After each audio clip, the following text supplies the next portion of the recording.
అంటే నేను ఈ సినిమా తీయాలి, ఈ సినిమా తీయకూడదని మనం ఎవరు చెప్పడానికి నేను కాదు, నీకు కాదు. బట్ ఇదే తీయాలని మీరు ఎందుకు అనుకున్నారు సార్? ఇలాగే తీయాలని ఎందుకు అనుకున్నారు? ఈ సినిమాకి ఇది కరెక్ట్ అండి. ఏ సినిమా, ప్రతి సినిమా ఇప్పుడు హాయ్ నాన్నని అలాగే తీయాలని అనుకున్నట్టే, సరిపోతే శనివారం అలాగే తీయాలనుకున్నట్టే, దసరాని అలాగే తీయాలని, దీనికి అలాగే తీయాలని అనుకున్నాను అంతే. 100 మందిలో 90 మంది అలాంటి సినిమాలు తీస్తుండొచ్చు. అదేలేండి, ఇప్పుడు రాను జనాలు కూడా అలవాటు పడిపోతున్నారు.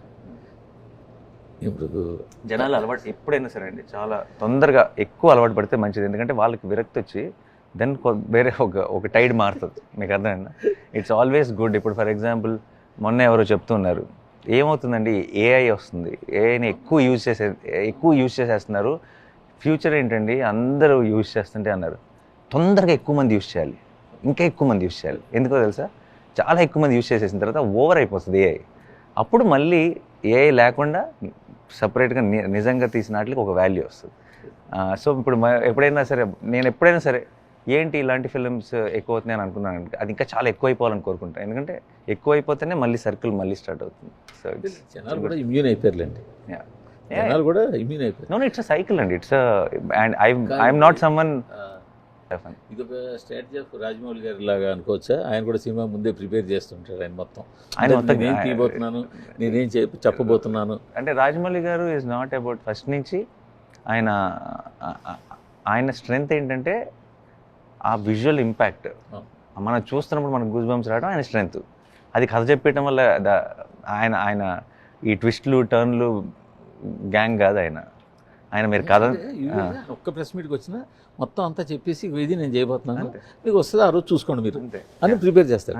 సో మీరు కూడా 15 రోజుల ముందు ట్రైలర్ ఇవ్వడం కానీ 15 రోజుల ముందు సెన్సార్ నాకు నేను అది అలా రాజమౌళి గారు చేశారని కాదు, కానీ నా విషయం చెప్తాను మీకు.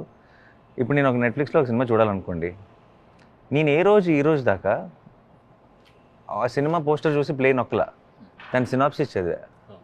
అంటే సినాప్సిస్ అంటే ఏంటి, ఈ కథ ఏంటో చెప్పేస్తుంది సినాప్సిస్. నాకు కథ ఏంటో తెలుసుకున్నాకే ఆ సినిమా చూడాలని ఇంట్రెస్ట్ పెరుగుతుంది.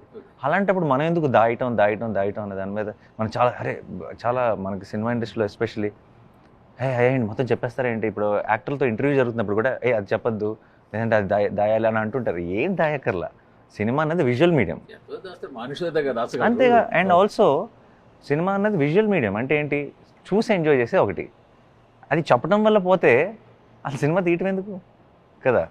So I feel we can obviously మనం చివరిలో ఏం జరుగుతాయి ఈ సీన్లు ఇవన్నీ డీటెయిల్స్ షేర్ చేసుకోం, ఎందుకంటే అది మీ ఎక్స్పీరియన్స్ బాగుండాలని. బట్ సినిమా బేసిక్గా ఏంటి, ఐడియా ఏంటి అన్నది దాయాల్సిన అవసరం లేదు. Is what I feel.